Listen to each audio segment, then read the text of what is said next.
2024, we began the final push in order to be able to have this come. And so we're so happy that we can now provide access not only to our students here at Cesar Chavez, but the community that surrounds the school as well.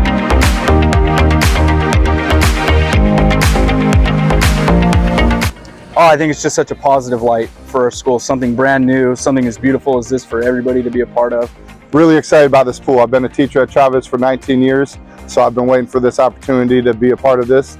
I think the pool looks amazing. I just cannot wait to jump in. I think this is really cool and like it's something really great that